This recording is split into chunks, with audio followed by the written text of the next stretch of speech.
Hello, everybody, and thank you for tuning in, listening, and watching us. We are the Real Short Box live edition here, sort of. This is a recording that we're doing here. I am here today being joined by two very special people. One, Mr. Sean Leonard. Thank you for joining us, Sean. As always, we appreciate having you on. Thanks so much. Awesome to be here. Thanks. No problem. And we have a very, very special guest, one Mr. Gary K. Wolf, creator, guys, this is big, creator of Roger Rabbit. I'm not joking. Mom, I'm not kidding. This is Gary. Yeah, she's like, "Are you serious?" When I told her, and I'm like, "Yes, Mom, I'm serious." So Gary, I'm big with moms everywhere. And I got to tell you, I'm happy to be live anywhere too.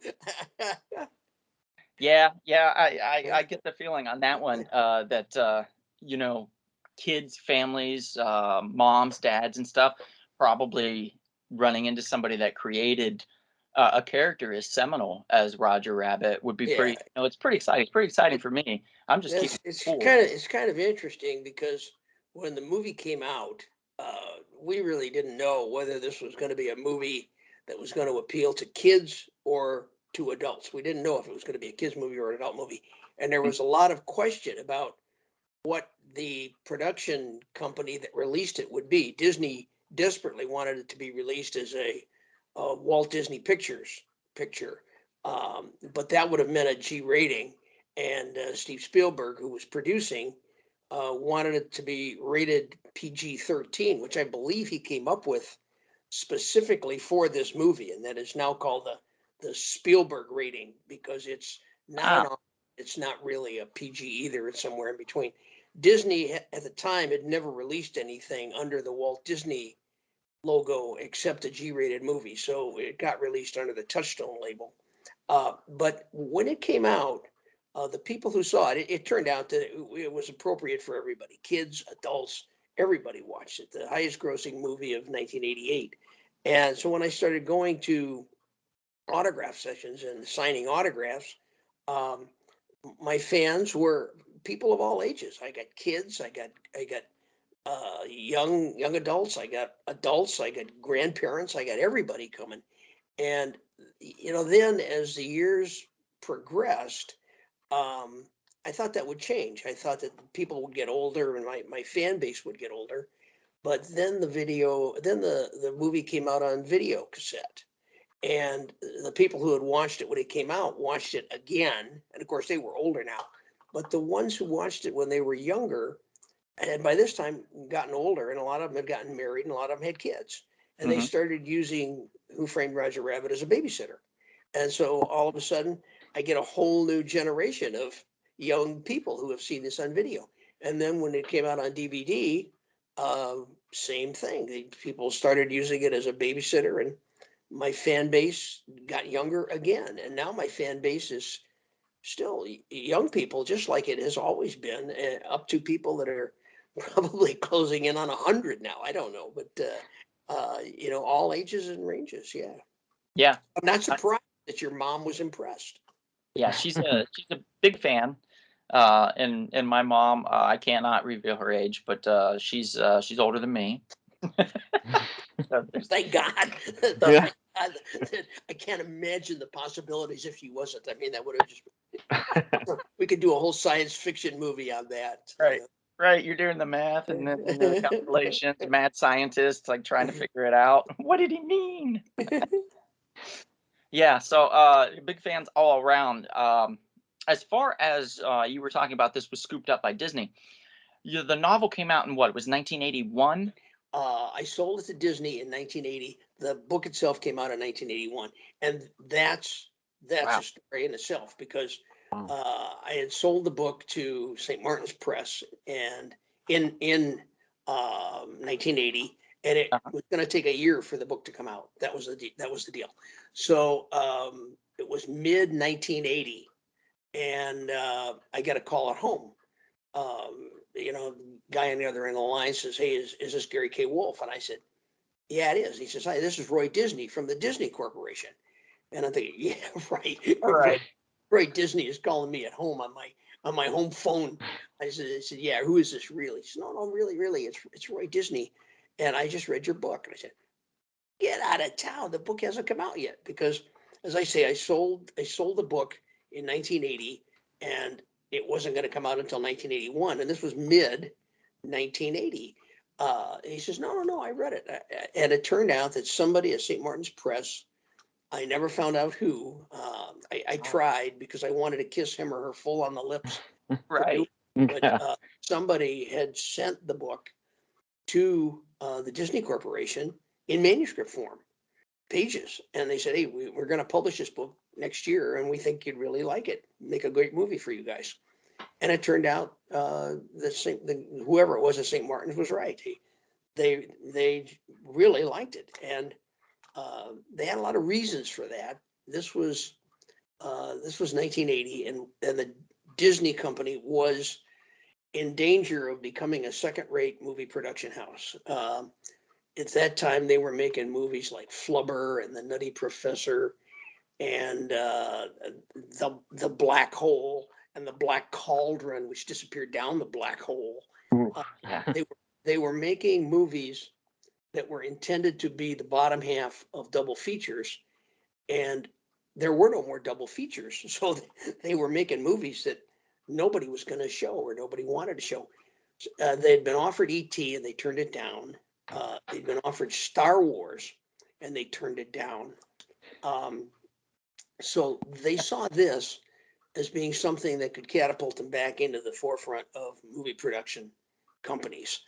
And it was something that they desperately knew they had to do, and they thought this would do it for them. Also, I don't know if you notice or not, but when you're walking down the sidewalk, or you're going into a toy store or a clothing store, you see a lot of merchandise with Walt Disney characters on it, right?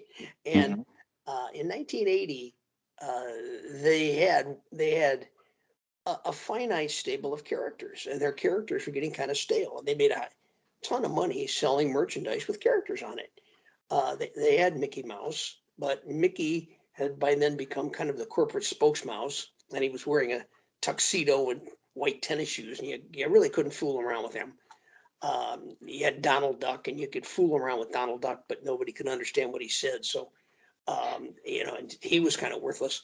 So they saw Roger Rabbit, Jessica Rabbit, Baby Herman, Benny the Cab. They saw these as characters that they could merchandise. They could put these on T-shirts and lunch boxes and merchandise them, and this would be a whole new line of characters for them. So they were very anxious to buy the book and make the movie.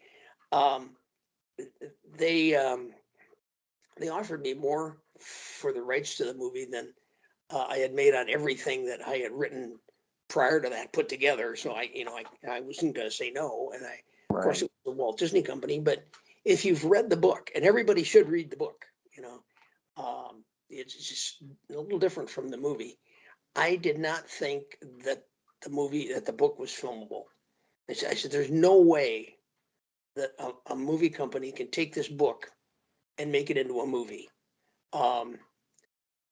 There were just concepts. There were concepts in the book. The characters in the book, it's still the same basic premise. It's still cartoon characters living in a human world. All right. And it's still the same characters. It's Roger, Jessica, Baby Herman, Eddie Valiant. In the book, the characters are comic strip and comic book characters, as well as cartoon characters, and they talk with word balloons. So instead of talking to one of these characters, they put up a word balloon and you read them. And if they turn around, then the word balloon turns around, and you got to go on the other side and Right. read them, or you got to learn read in reverse. And if somebody gets shot with a Toon gun, it produces a bang balloon, and then you can scrape that up off the ground, and they're very brittle. You have to be careful with them because they break. And then if you find the gun and you fire it and it produces another bang balloon, you can take those two bang balloons and compare them. And if they match, it's the same gun. And if somebody's playing Very clever. Yeah. if somebody's playing the piano notes go drifting off into the air, and you take those piano notes and you cut them into 8x12 sheets, and that's where sheet music comes from. So I had a lot of fun fooling around with that kind of stuff in the book, and it was the best book that I knew how to write. and it kind of appealed to a reader's imagination. You had to get yourself into it and think about it. And I didn't think there was any way that you could translate that kind of creativity to a visual movie. And for a while, they kind of proved me right. I mean, in 1980, Disney did not have the horsepower to make this movie. They came to me at one point and said to me, you know, we're not having any luck with this, you know, putting cartoon animals and human beings in the same movie and making it look real. We're not having any luck doing that. Mhm. What would you think if instead of that, we had the cartoon characters be costume characters like we have them at Disneyland, you know, and they could be in costume instead of be animation. And I'm thinking, oh yeah, I'm going to have Fred McMurray as Eddie Valiant.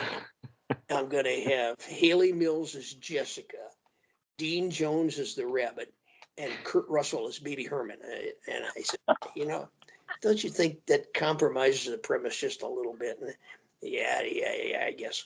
I'm okay with Kurt Russell as Baby Herman, by the way.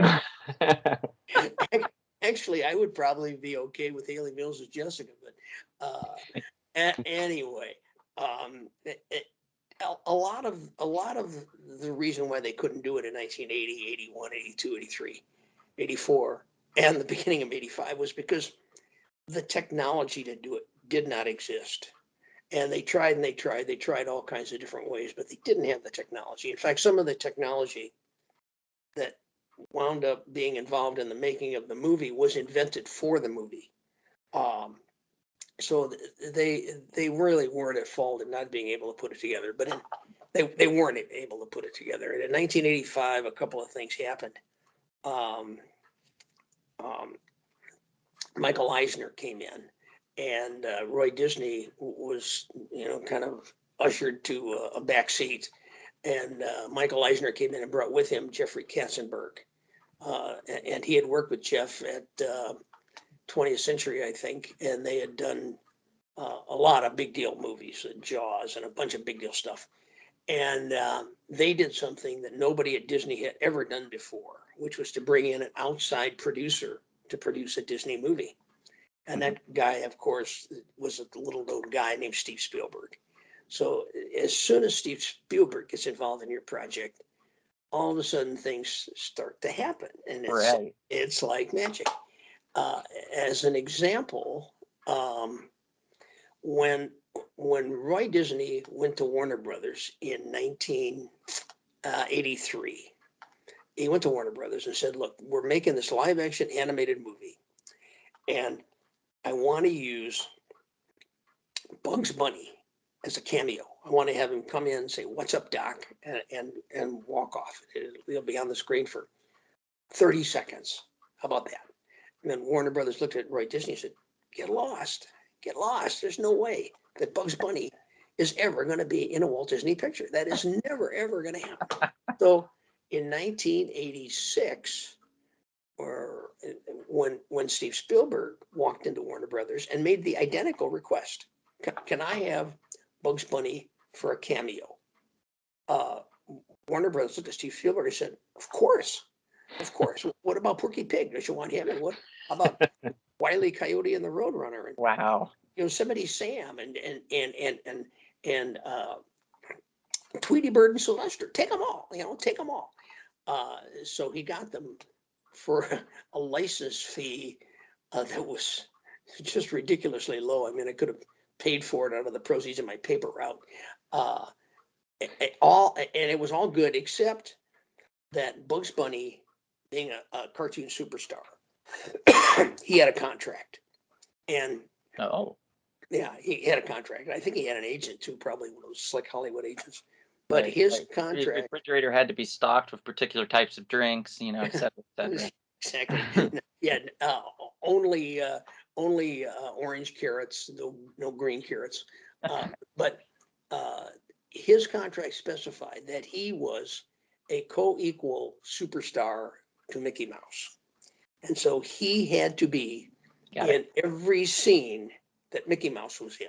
Yeah. You could That not was have very Mickey, clever. Yeah. On yeah, their you could not have Mickey Mouse in a scene alone without Bugs. and they had to have the exact same number of words of dialogue. All right. So if you want to go through and crank up your DVD player tonight and watch the scene where they're parachuting down with Bob Hoskins between them, you will see they are on screen for the exact same amount of time, and they have the exact same number of words of dialogue. Right? Wow, that's crazy. I really liked how they did it with the characters, though. Like, for example, we did the Mickey Mouse and Bugs Bunny, but also with the Donald Duck and Daffy Duck dueling Mm-hmm. Mm-hmm. piano bit. That's got to be like a favorite of a lot of people because Yeah, they're got the happiness and yeah. Daffy What big people tell anger. me that they like about the movie is always Donald Duck and Daffy Duck, and seeing Warner Brothers characters and Disney characters coexist in the same movie. I mean, that's everybody says that.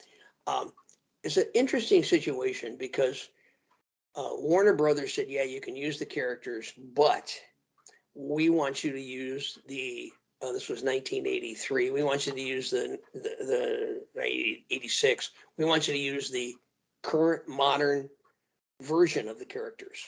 And in 1947, when the movie was set, those characters looked a lot different. I mean, Bugs Bunny looked different, Daffy Duck Yeah. looked different. They all looked different.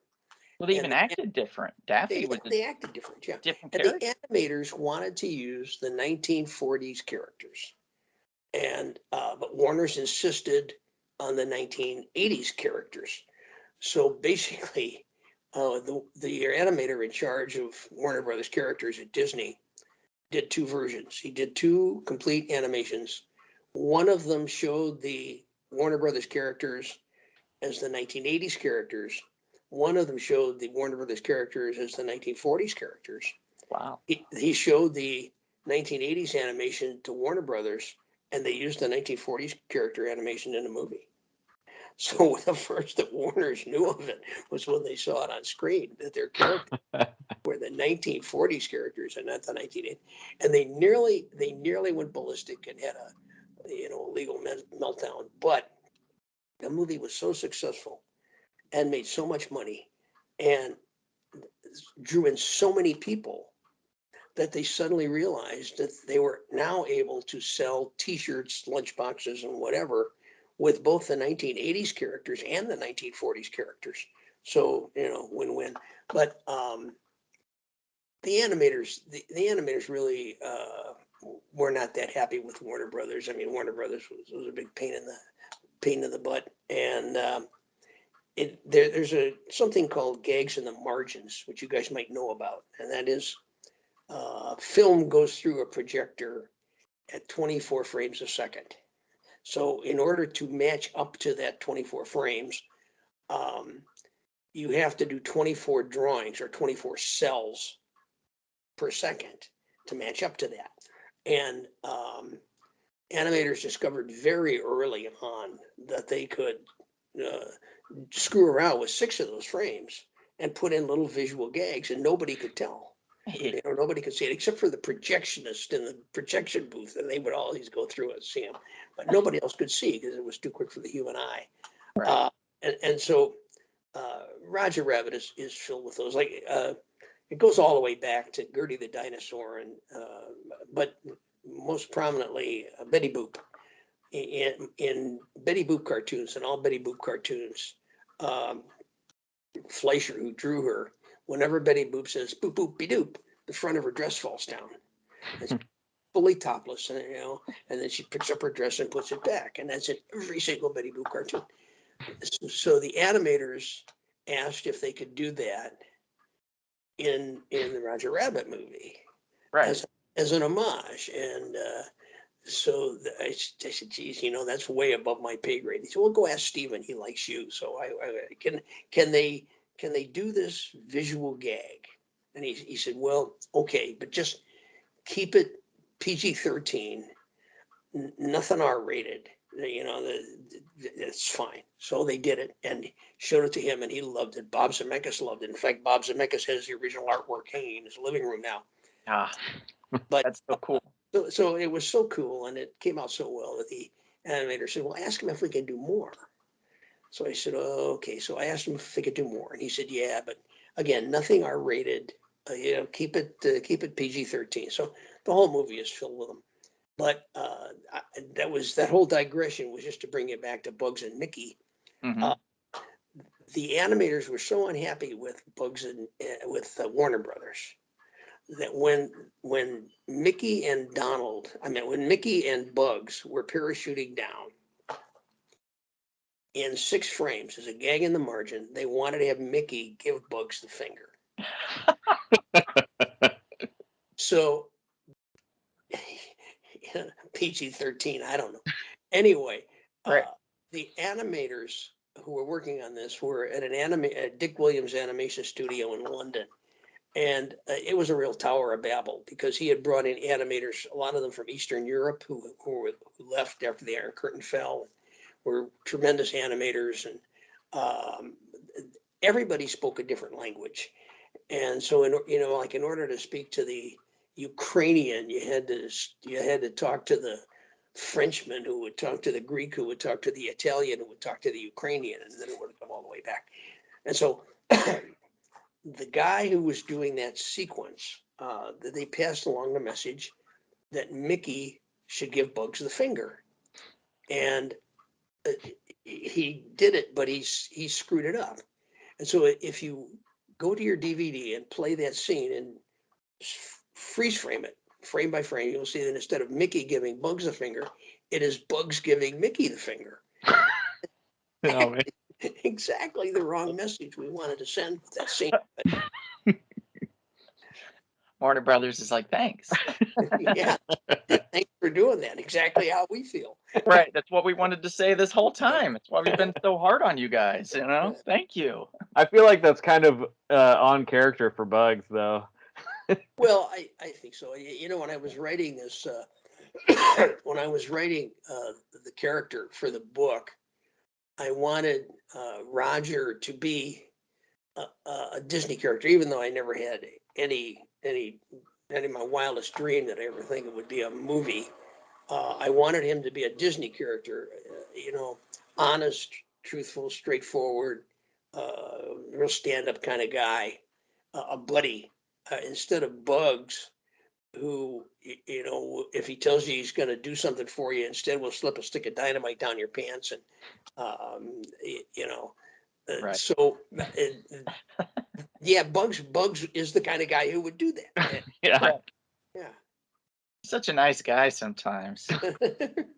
Since you mentioned the book again, I just Yeah. want to touch base again upon how incredible it was, and you must have felt so lucky. I know that you said you could have kissed that person at the publisher, but to have written this book and before it even comes out, you're getting a call from Well, Disney saying, "We want this well, you book." gotta you gotta know that you gotta know a little bit more of the history of the book to realize just how lucky I felt. When I started writing, I started writing short stories. I started writing science fiction, which is my love. And I was writing science fiction short stories, and I published them all. Never had a reject. And then Wow. I got a contract with Doubleday for 4 novels, and basically anything I wanted. I could write anything I wanted. So the first one was a novel called Killer Bowl, which is a science fiction novel, which is still my most popular science fiction novel. I mean, if I go to a science fiction conference, I am known as the guy who wrote Killer Bowl. It's a story of football. Actually, I wrote it in 1976, I think, and it was set in 2010, 2011. And it's a story of football played on the streets as a blood sport. And in it, I predicted MMA fighting. I predicted snipers. Unfortunately, I predicted the cell phone, the gas crisis, the internet, a whole bunch of stuff. And then for the second one, I did A Generation Removed. The third one was called The Resurrectionist. They were all science fiction novels. And then for the fourth one, I wanted to do something that had never been done before. And I had two big loves. When I was a kid, I read a lot. And I mean, what did I read? I read comic books like kids read. So I fell in love with comic books. I love cartoons. And I also used to read magazines that my dad had lying around the house. And these were called true crime magazines. Yeah. And I don't think they exist anymore, but they portrayed true crimes. They wrote up an actual crime, usually a murder, and a photographer would go to the crime scene and take pictures of the dead bodies. And a guy named Ouija became very famous doing this. And if you ever see a movie called Road to Perdition with Tom Hanks, Mhm. Jude Law plays a kind of a Ouija character. He goes to crime scenes and drags the bodies around to make them more photogenic. And I grew up reading those. And my mother, God bless her, a good woman that she was, never once told me, hey, don't read those, they'll rot your brain, you know. Yeah. So luckily I graduated from uh, graphic gore to better quality noir fiction, Raymond Chandler, Dashiell Hammett, Mike Hammer, Mickey Spillane. And so I love noir mysteries and comic books and cartoons. Mhm. And, I wanted a premise that would tie those two together. And that's not easily done. So, I was watching Saturday morning cartoons one day, just purely for inspiration. I told my wife, I just watch it for inspiration. And I became fascinated with the Inspiration. with the commercials because I saw cartoon characters, the Trix Rabbit, Captain Crunch, Snap Crackle and Pop, Tony the Tiger, talking to real kids, and nobody thought that was odd. And so I said, I said that is a great concept for a book. What if you had a world where cartoon characters were real? What kind of a world would that be? So I spent a year writing that book, researching cartoons and all the things that cartoon characters do that would be funny if they were living in a real world. Like if a cartoon character goes in a bar and takes a drink, what's going to happen? Well, you saw that in the movie. Yeah. Um, and after a year, I produced what I felt was the best novel I had ever written, the best anything I had ever written. I mean, the best novel anybody had ever written. So I had a 4 contract deal with Doubleday. Anything I wanted to write, I sent them that book and said, "Here's the 4th book in my 4-book deal." And first time in my writing career, they rejected it. I got a reject. They rejected who censored Roger Rabbit. Wow. Uh, so so I called my editor and I said, "Sharon, why did you reject this book? I mean, this is the best thing I've ever written." And she says, "Oh, I agree." She says, "It's funny. Uh, I've never read anything like this, but it's so different from anything you've ever written. It's so different from anything we've ever published before that I had to send it to the marketing department. And they were the ones who rejected it." So I called the head of the marketing department. I said, "Charlie, why did you reject my book?" And he said, "Well," he said, "I got to be honest with you." He said, "We all thought it was hilarious. We all loved it. But it's so different that there's no category for it on a bookstore shelf. It's not a regular fantasy novel. It's not a science fiction novel. It's not a real hard boiled mystery.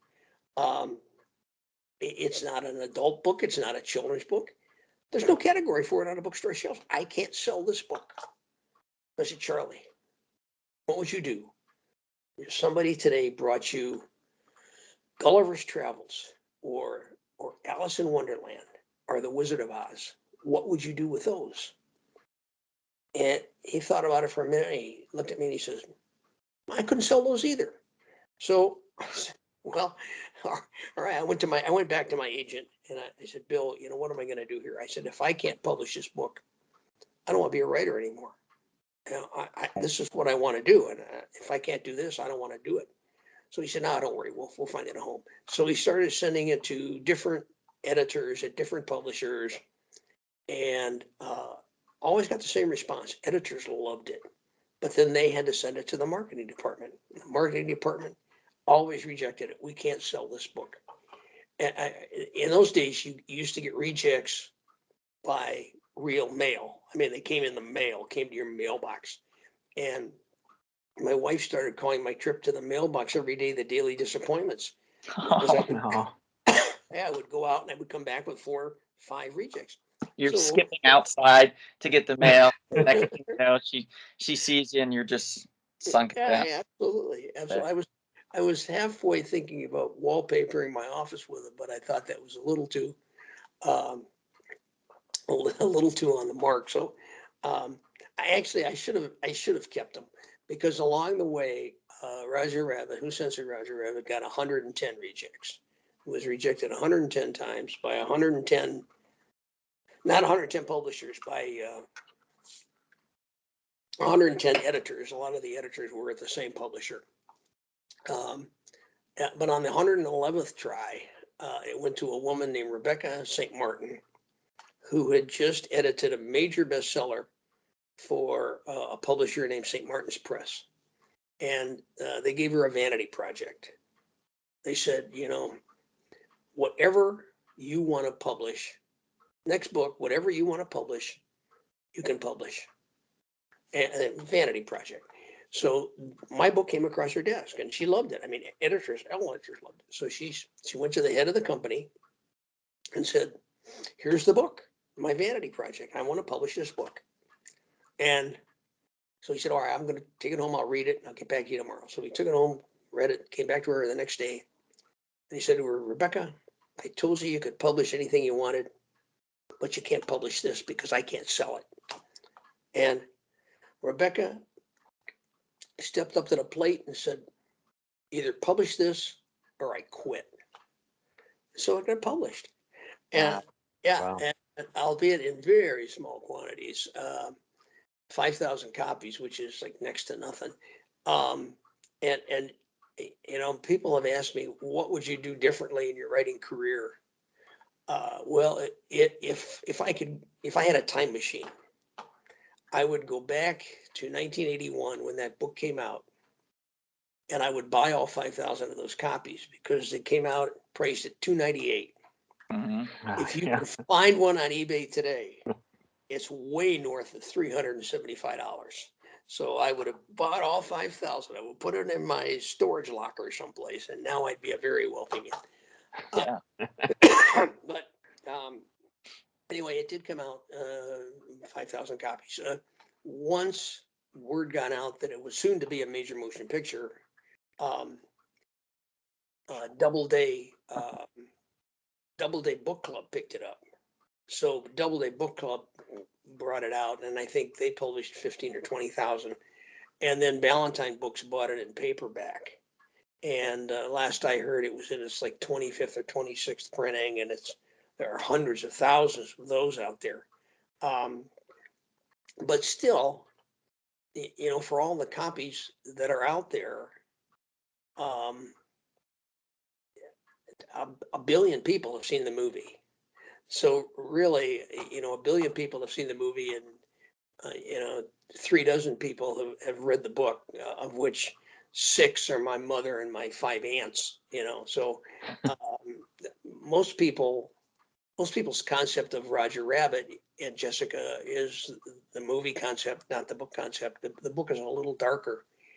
So when I did a sequel called Who Plugged Roger Rabbit, where we standardized on the 4-piece stutter, I had to decide, do I do the kind of Disney version or I do my version? And I kind of did a hybrid. The characters are now movie characters instead of comic strip characters. They can talk, although they prefer to talk with word balloons. But the book is still darker than the movie. And then when I did the third one, Who Whacked Roger Rabbit, it's been so long since the movie that I went back to the original premise, and the third novel is just as dark and brooding as the first one was. But together I call them my Toontown series, and I'm actually working on number 4 now. Oh, really? Yeah, Oh, cool. an exclusive for you guys. Hey. Working on a new Roger Eddie Valiant novel, and I just finished a Jessica Rabbit Origins novel that talks about Wow. how Jessica came from being a poor, dumpy, unattractive shop girl to become Jessica Rabbit, and how she met Roger, and how Toontown came to be. Yeah. Yeah, because you cool. honestly, in the story and in the cartoon, the movie and stuff, you don't have Roger without Jessica. Like they're two peas in a pod. Yeah, They're you don't know how they met and what attracted to him, what attracted to her and to him in the first place, and really how she came, where she came from. But lots to explore. this Yeah. novel answers it all. Right. Oh, that's great. And Ah, that was done. man. That one's done. And I'm looking at, like I said, I'm always interested in pushing the envelope, and I'm looking for new and exciting ways to publish that. I may not publish it as a real book. I may publish it some other way. I think Dickens would broke publishing his books as serials and magazines, and maybe I'll try that, and I'll go broke too. I don't know, but Yeah. we'll see. We'll see. It'll be there. Speaking of different ways to publish things and stuff, I was talking to we're mutual friends with Alex Banquita, Absolutely, great and guy. I he love writes for some stuff for Scout Killer Bowl. Comics and stuff. And Yeah, you guys Killer had Bowl. worked together, albeit a little briefly, I think on Killer Bowl, if I recall. Yeah. And he was very adamant about that becoming something more, like doing more with that. And I got to see a little bit of the animation, sort of like the storytelling, the little strips that you guys had it looks like had worked on together or something, or had collaborated with, and it was really nice. Really Is nice. there going to be It's a, more with that moving forward? Are you going to have any plans for yeah, that? yeah. That's that's a very movie-like project, because as with Roger Rabbit. Roger Rabbit, I sold it to Disney in 1980, and it came out in 1989. 9 years, and it was like a roller coaster. Sometimes it was up, sometimes it was down, sometimes it was up, sometimes it was down. And the Killer Bowl comic book is kind of the same thing. Um, I love Alex, and Alex is a great fan of that book, understands it, and really believes in it. He believes that book, as a comic book, would be a smash hit, and I agree with him too. I mean, it's got all the right elements, and we've tried different ways to find publishers, to find artists.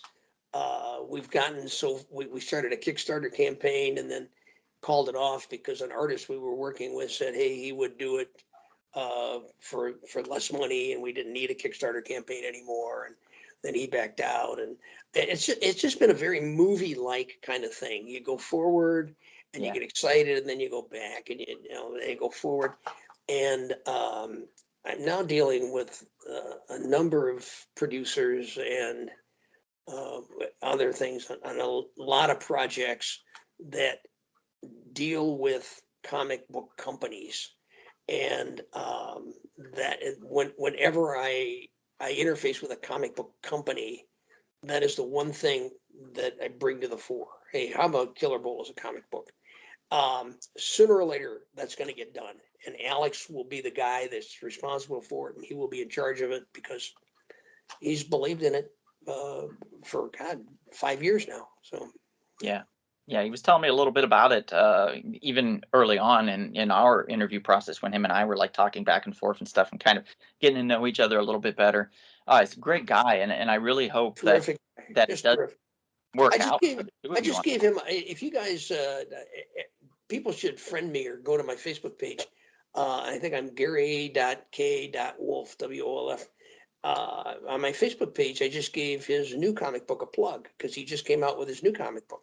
And I Headless, gave him what was it, volume 2, right? Or yeah, series 2? Yeah. yeah. But you should go to my Facebook page anyway, because um, something that has happened to me as the years have gone by. I mean, I'm starting to realize that I have created iconic characters that will outlive me. Roger certainly, but Jessica most certainly. I get probably 10 or 12 photographs every week of young women cosplaying Jessica. Horrible. It's a tough life, it's a tough job, but somebody's got to do it. And why is this? Because Jessica the kind of character and the kind of woman that any woman can cosplay. She's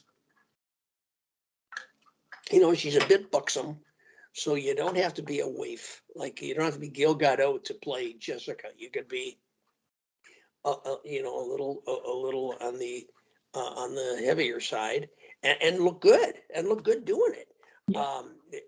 You a lot, and I encourage anybody and everybody to cosplay Jessica. I get cosplayers who are heavy, thin, male. I have, and I some of the male Jessica cosplayers are incredible. Some of them cosplay Jessica as a man. Mm-hmm. Jess Rabbit. They're adorable. I get black Jessicas. I get Asian Jessicas. I get and the multicolored Toontown tent is big enough to encompass one and all. Right. If you want to do Jessica, bring it. I will put your picture on my page. And I'm very adamant about the fact that I will accept no criticism of a woman who cosplays Jessica because it takes a lot of courage to do that. And if I post a picture of somebody on my page and somebody, one of my Facebook friends writes, a man shouldn't be playing Jessica, or a black woman shouldn't be playing Jessica, their comment is gone and they're unfriended and they're out of the Toontown universe. I mean, I am the grand and almighty potentate of Toontown, and I make the rules. And if you don't like my rules, then go live someplace else with different rules, because those are my rules. We do have a friend of the podcast. He's a cosplayer. On Instagram, his name is Night Mage, and that's KNIGHTMAGE, Night Mage. And I'm almost positive he's done probably at least 1,000 plus cosplays. And I'm almost positive he's done a Jessica Rabbit. Well, tell him to send it on in, because I want to see it. And again, I get a big kick out of it. People cosplay Roger. And I have women cosplaying Roger too, which I think is adorable. But I realize now that characters that I've created are universally known. I went to China a couple of years back to lecture. They have a very, very prosperous animation culture in China. Very, very budding. And so I went to lecture animation schools in China, and whenever I mentioned Jessica Rabbit, and the translator translated Jessica Rabbit in Chinese, everybody laughed. And I asked the translator, I said, why does everybody laugh when you translate Jessica Rabbit into Chinese? And he says, well, in China, Jessica Rabbit is known as Big Melons. So instead of Jessica, Big Melons. And so that makes me the Big Melon Man, of which I think justly proud.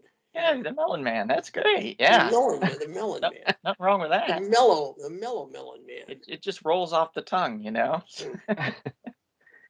Is there anything that you can tell us about that fourth Roger Rabbit novel? Nah, because I'm a little superstitious. I don't like talking about them when I'm writing them, because I'm afraid I'm going to jinx myself. It's got a totally new kind of tune in it that just kind of blew me away when I thought of it. And I mean, if you know what I've done before, to come up with something that blows me away is pretty spectacular. But it's a totally new kind of tune, and I'm having a lot of fun with it. I can't tell you more, because that's okay. We've got the creation of a new tune that's blowing away the creator himself as creating it. So that's a great tease. When I was writing Roger, who censored Roger Rabbit, as I say, it took me about a year to write it, and during that whole year, of course, I didn't talk about it with anybody because like I say, I'm superstitious. But also, once I got the idea, I said, this idea is so obvious that anybody can come up with it. And I was surprised that nobody ever had, because it seemed to me like the most obvious idea in the world. And so for the whole year that I was writing it, and for the year after that, before it got published, I was just terrified that somebody was going to come out with something that was the exact same thing, and I would be the also ran. But nobody ever did. And actually, nobody ever has. So, I'm pretty good shape. Yeah. Yeah, that's very, very Yeah. fortunate for sure. Now, you did the first novel, which was Who censored Roger Rabbit? Yeah. Censored Roger Rabbit, and then you did the second one, which was Who Plugged Roger Rabbit. 4-piece stutter. Yeah, we Yeah. standardized on the 4-piece stutter. Yeah. And then the third one was Who Whacked Roger Rabbit, correct? Yeah. You're Yeah. starting to see a trend here. Roger Roger is plugged, whacked, and censored. Yeah. Now, when do you know why that they decided with the name change Oh, from sure. the original Yeah, novel? Sure. They, as I say, nobody really knew if this was going to be an adult book or a children's book. And so they wanted to kind of cover all their bases. Um, they changed the title from censored to framed, which actually I think is a pretty good title. And had I thought of it when I was writing the book, I would have used it. They changed it from censored to framed because they didn't want people to see censored and think it was some kind of a dirty movie. Oh, yeah. 50 Shades of Rabbit. Um, and if you see the original logo for it, you can Google it and you can see the original logo. Who Framed Roger Rabbit had a pair of handcuffs hanging off the logo. And that was the logo for the longest time in development. And then again, they started to worry about people looking at this and saying, well, maybe this is some kind of weird bondage movie. So they took the handcuffs out of the logo, and the handcuffs in the logo are super. I mean, it is a far superior logo, but they took those out, and they did a lot of things because they weren't sure who was going to be the audience for this. Traditionally, traditionally, a kids movie is 90 minutes or less, and anything over 2 hours is definitely an adult movie. The original movie came in at about an hour and 50 minutes, so they wanted to get it closer to 90 because they didn't know if this was going to be a kids movie, so they cut scenes. And one of the scenes they cut was Eddie Valiant goes into Toontown the first time before he goes in the movie. He goes in before that, and he he sees Jessica having a meeting with Judge Doom, and you're led to believe that she's in cahoots with Judge Doom and that she may have something to do with the murder. And then I think it's the Weasels. I can't remember, but the Weasels or Judge Doom himself put a pig head on Eddie, and it's a cartoon pig head. And he comes out of Toontown and with a bag over his head, goes back to his office, takes off the bag and looks in the mirror, and he's a pig. He's got a pig head, right? So he washes it off. Now, again, you can only wash it off with acetone, but movie magic, he washes it off with water in his shower and does a little Alfred Hitchcock thing with the water going down the drain, like it did in what was the movie with In Psycho, yeah, that's clever. Psycho, yeah, with the move, going down the drain, and then he comes out of the bathroom, and he's wearing his wife beater T-shirt and his necktie because he'd taken off his shirt and his coat to wash off the pig head. Now, that whole scene got cut, right? Got cut. And so they pick it up with him coming out of the bathroom wearing his wife beater and his necktie. And if you think about it, why would a guy go to the bathroom wearing a wife beater and a necktie? I mean, what's that all about? And then of course Jessica comes in and in the scene that's been cut, she knows that he's seen her with Judge Doom, and that's when she says, I'm not bad, I'm just drawn that way. So that scene got cut. The other scene that got cut, they desperately wanted to do an homage to my word balloons. Mm-hmm. And so there was a scene where at Marvin Acme's funeral, and Marvin Acme's coffin is being carried, and it's being carried by 6 Toons, and it's like Bozo the Clown, and all goofy, and all of a sudden they start laughing, and everybody starts laughing. It's so inappropriate. Everybody's laughing at Marvin Acme's funeral, and they go by Crazy Cat, who was a cartoon character from the 30s, 40s, and a newspaper character, and he never spoke. And as they go by Crazy Cat, he puts up a word balloon that says sob, and it turns to tears and gets his shoulder and his head all wet. And it was beautiful animation, very, very poignant. But that got cut too. So there went my homage, right? Yeah.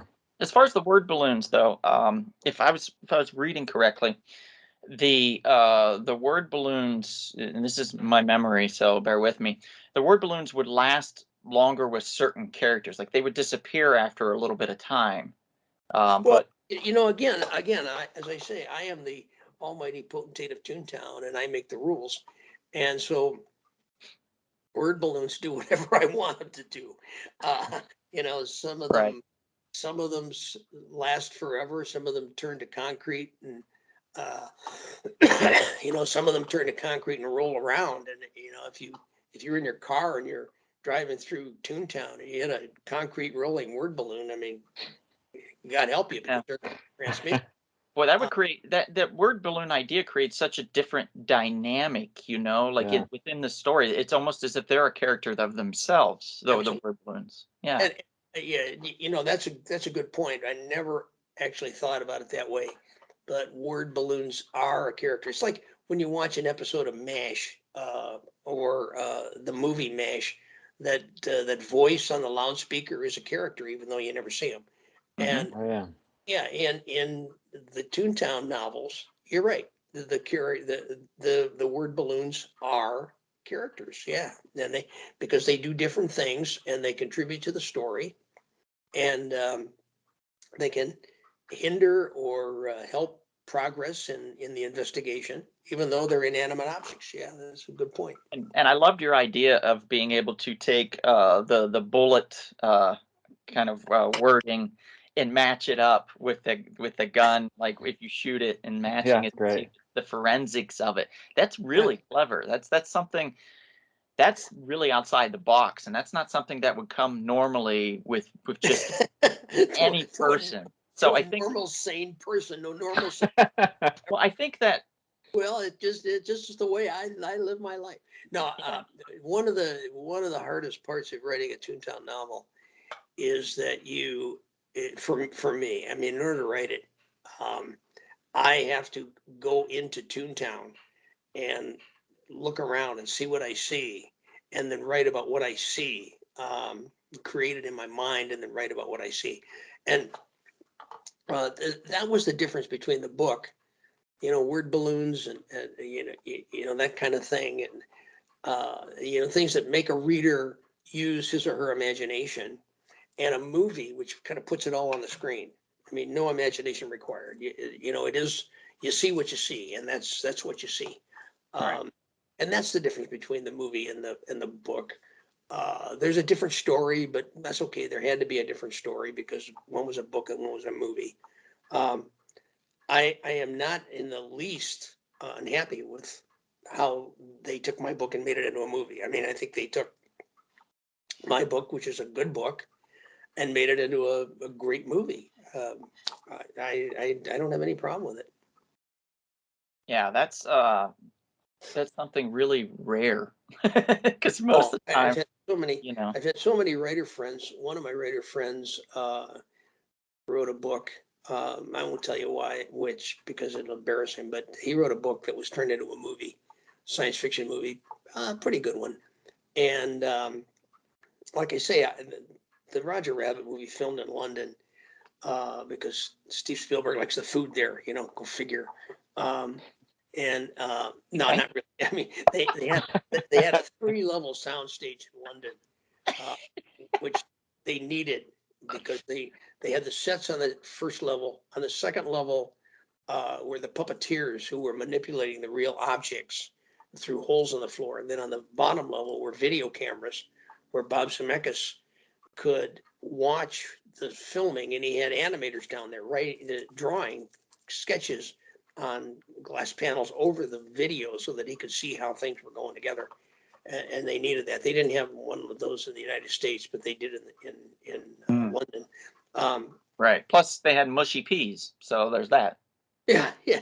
So mushy peas. I love mushy peas. So I've lost my train of thought. What was I talking about? Mushy peas. Now you're talking about the 3 levels on the stage in London. Yeah, no, before that. Roll it back. What was I talking about before that? What got me into this whole digression? I can't even remember. Man. Well, It must have been a lie, as my mother would say. let me say this, that I think the film project was very fortunate to get someone like Zemeckis, who had that foresight and that creativity. And even within, from what I would understand, there was originally supposed to be a $50 million budget, and they cut it almost in half down to $30 million. And he was still able to figure out how to get it done. That's Oh no, you're going in the wrong direction. First of all, Bob Zemeckis had been offered this project really early on. Back in 1980, Roy Disney offered it to him, and he read the book and loved the book, but really didn't believe that Disney had the horsepower to make this movie. And so he went off and did other, things you've never heard of, like Forrest Gump and Back to the Future. And then when Steve Spielberg got involved, Steve Spielberg called him back and said, "Hey, how about doing this?" And he said, "Oh yeah, I remember I read the book." And as in Steve Spielberg, yeah, I'll do this. But Jeffrey Ketzenberg had just come out with what was called the Ketzenberg Memo.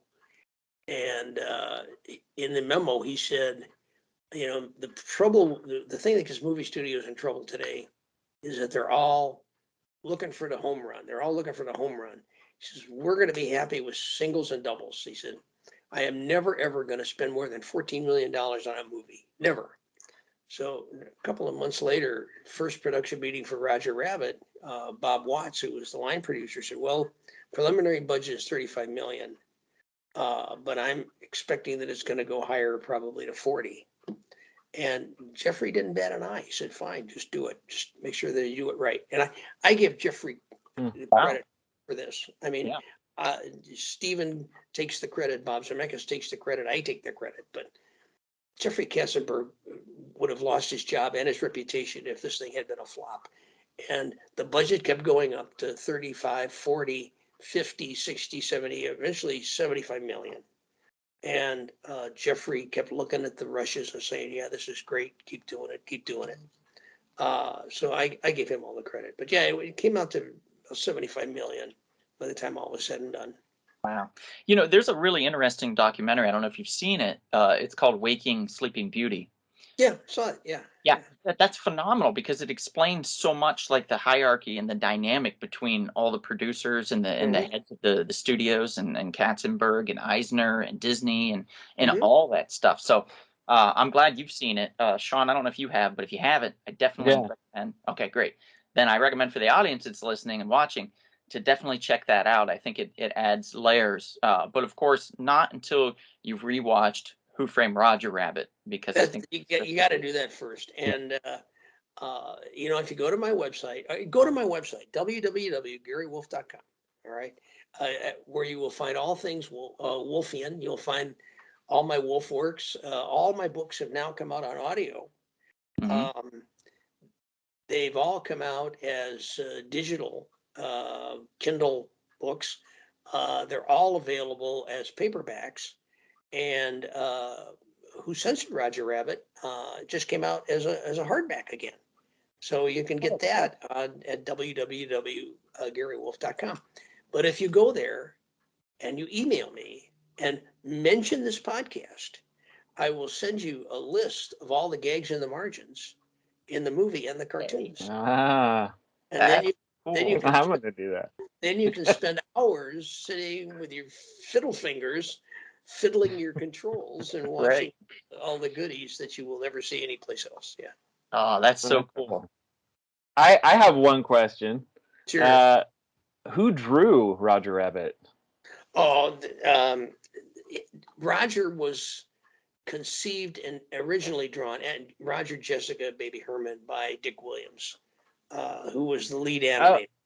Oh And, yeah, Williams is amazing.